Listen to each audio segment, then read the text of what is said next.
Julie, thanks so much for this morning, honestly, personally, and I know our folk will really appreciate what you've shared with us. And like we've said already, not just the humility with which you've shared Jessica's journey, but also the hope, because that has come across to me in everything, and I love that, absolutely love it. But I'm going to push that a wee bit more, because I'm looking at it probably from my perspective, trying to wonder how do I work with this, how would I deal with this, and I can't imagine but that there would have been some dark days, some difficult times. Were there dark days? Are there still difficult days?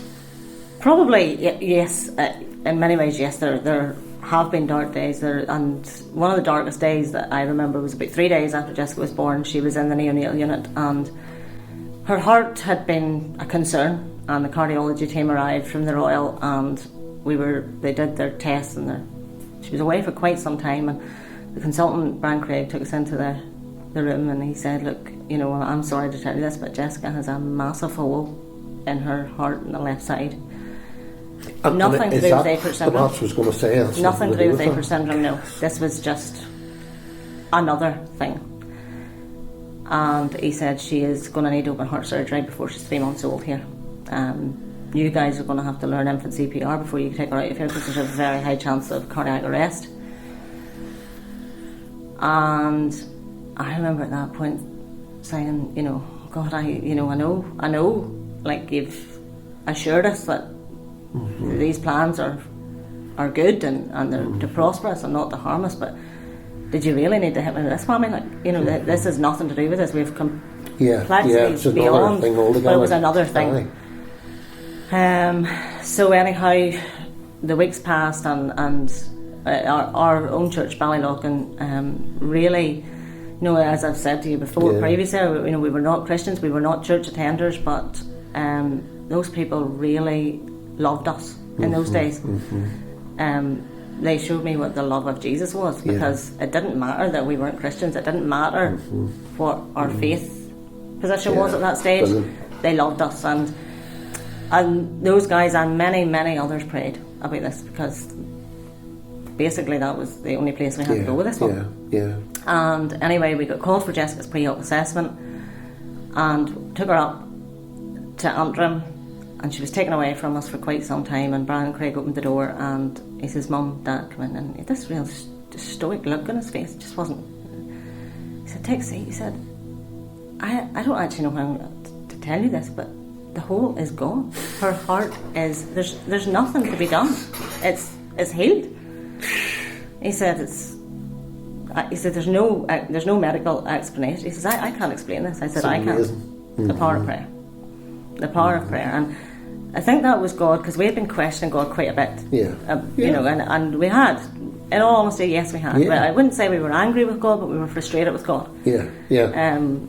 We had the journey planned out, and God had a completely different journey planned for us. And we had a period of adjustment where we had to adjust to this and accept it, and get to grips with it. So yes, as I say, I suppose one of the things that really I have learned on these dark days is that God doesn't always answer prayer the way we want to answer either. Yes, in that instance He did.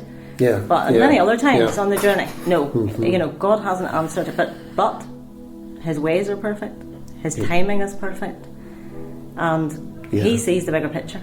Absolutely. And that's, I suppose I've learned to stop questioning God. God knows me better than I know myself. He formed me in my mother's womb. He has the hairs on my head numbered. And He knows it. He knows exactly why He's put us on this journey. Absolutely. He knows how I'm going to cope. He knows who I need at the right time in the right place, and has never failed us once on that. But the hope that I have in this, yes, there were difficult days when we were angry, and there are still days when we say, God, absolutely, what, of course, But I suppose the one thing that I hold to is that, the sufferings of this world are nothing in comparison to the glory that lies ahead in heaven for us. And one day there will be no more Apert syndrome. Jessica will be completely healed. Absolutely. But on this journey, I think I suppose on this journey, what I'm saying here is that God has to take you through the fire sometimes. Yeah. Many times He's taken us to rock bottom so as we know He is the rock. And it took us quite a number of years, as I said to you, Leslie. In 2009, Jessica was born, but we didn't. Yeah. I didn't commit my life to the Lord until 2016. Yeah. There were a lot of questions. We had alpha courses, we did Christianity Explored, and it took me quite a while to realise that I was always looking to, well, what's God wanting from me in return for this? Because, there's nothing for nothing. There's nothing for nothing sort of thing. And I'm not good enough, I'm not good enough for this, I looked around me at people and they were doing this and they were doing that in church, and they were serving in this place and serving in that place, and I was like, I can't do all of that. But it took me a long time to realise that Jesus plus nothing equals salvation. Everything. Really. Yeah. And that night that I went to Calvary and laid it bare, the burden was lifted, and the journey with Apert syndrome was lighter. Amazing. Absolutely. Yeah, so listen, part of the journey you wrote about on Facebook, anyway, part of the journey which struck me as well was that in part Jessica has not only been a blessing, but part of that blessing has been that you and Laurie have learnt lots of things from her and from, I suppose, how she has journeyed the journey. Yeah. Can you give us a wee example of what you're chatting about? Yeah, resilience. Yeah. She has taught us what resilience really is. A child, she goes down to theatre, she comes back from theatre, and even on this surgery, she said to me, quite openly the other day, she said to me, "Now, Mum, you make sure you have my shorts and t-shirt, probably our Ballymena United kit actually, ready for when I go back to theatre, because I'll not be lying in that gown." And she, in her head, this is not a case of, this is awful and I'm going to be ill. And her mindset is, you get up and you get on with it, and you accept it. Jessica looks for the positive in everything. Brilliant. Everything. You couldn't knock her down. Yeah. But yet, Julie, there must be, presumably, the like of school and education and stuff, if there's so much surgery in the journey, that has suffered to some degree. And, well, in my own professional role, I suppose, what I have learned is that there is a place in this world for every child in education. There's a place and a plan for them, and education isn't always part of that. It's important. But my whole professional outlook has changed as well. Jessica has missed a lot of school, but in her Christmas exam she was above average in every subject, was it above the class average, and that to me speaks volumes about the professionals in her school who really put their heart and soul into Jessica. She's just started in Slemish College, and the provision there has been outstanding, and how she has been accepted and loved, and even some of the comments on Jessica's journey already from people who work in school. I don't know them, I've never met them, but she has touched their lives in many ways, and that's and she brings the resilience to that as well. I suppose that aspect of her life as well. You got to be resilient when you're a Ballymena United fan. I'm only learning that. Absolutely. But I'm only learning that. Could be worse. You could be a Coleraine fan. Just throw that in there. Well, that's a wash your mouth out, Leslie. Wash your mouth out. Sore point. And the grace with which she carries it. The grace. She never looks for special sort of provision, or she goes to football, she goes to GB, she goes to youth club, Ballymena United. She's never looking for, you need to do this because no. She will find ways around things. She's part of the Ballymena United Ladies Youth Academy set up, and you just watch her there. And for a child that on day one we were told she would probably never walk or talk. Brilliant, absolutely brilliant. You look at it and the physio and all of the things that she went through, the years of that we went through and still go through.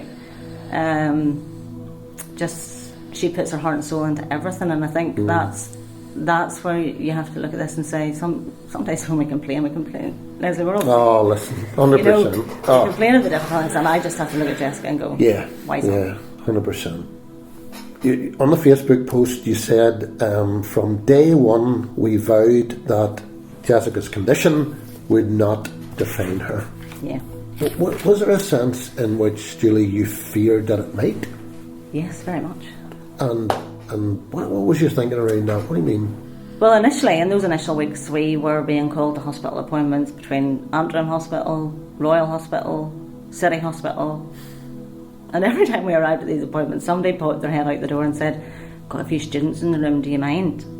I was like, "No, green as the grass." And then, after about the third time, when we had walked into the room and the consultant would have introduced and said, "This is the APERT child."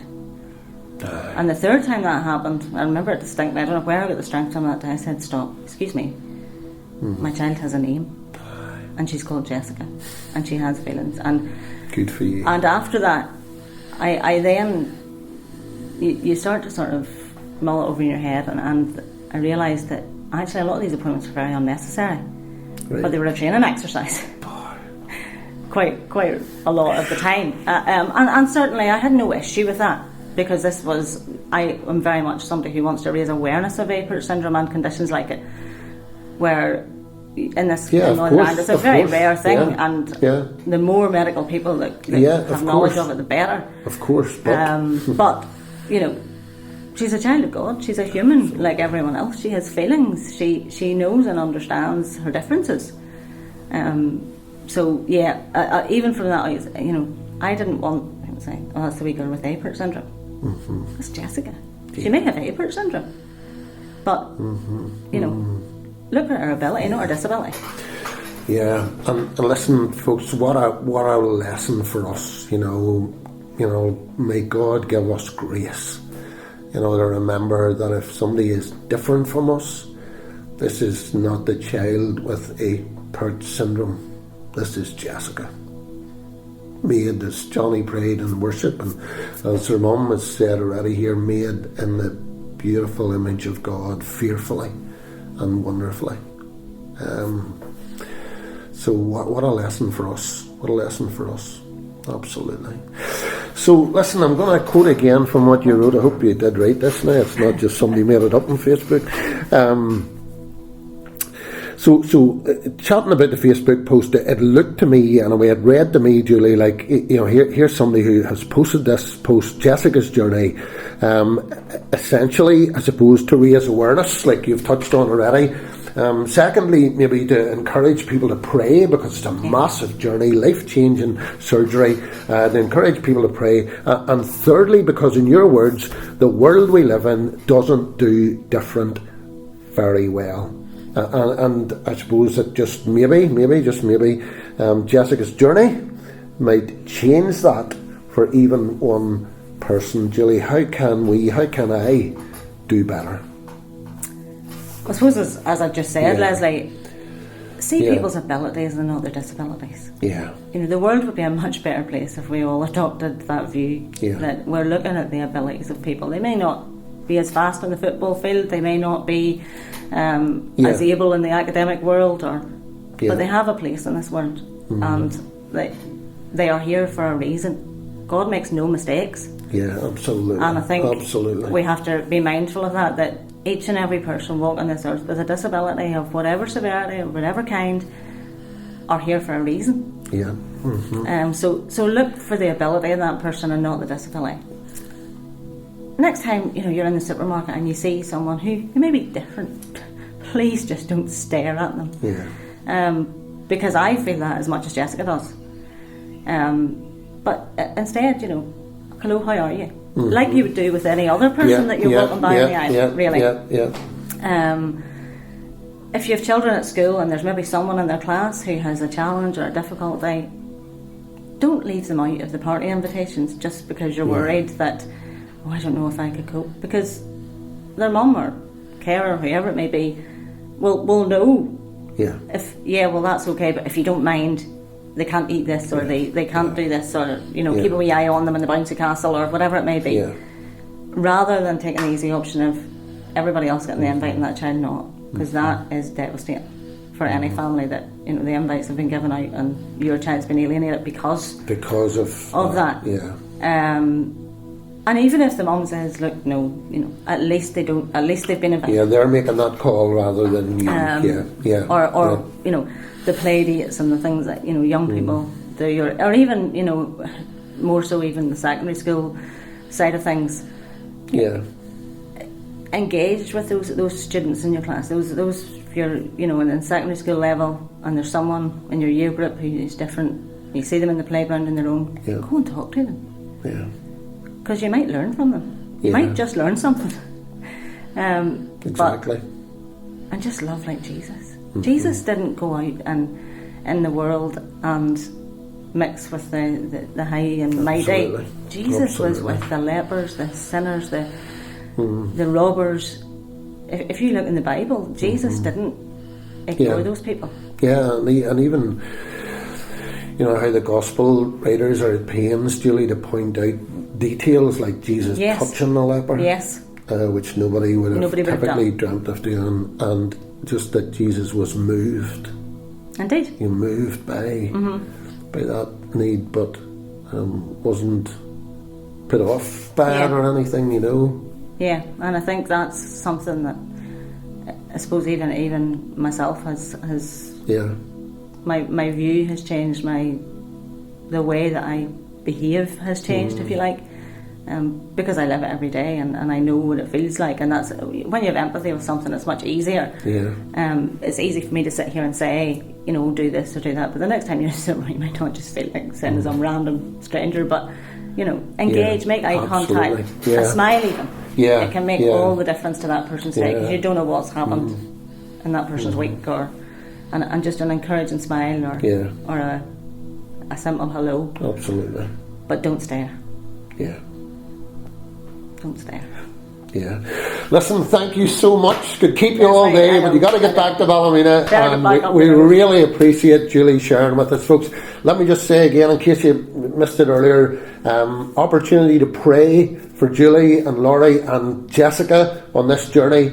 We're looking for somebody to pray every day with them and for them through the journey.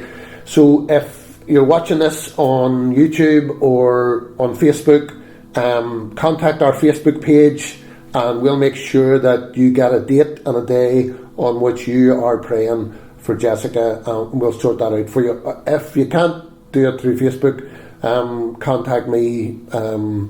Phone numbers on the church website page and stuff like that there. Don't be afraid to do that. But thank you, Julie. Thank you, Leslie. Thanks for coming. It's been a pleasure. Thank you. Thank you.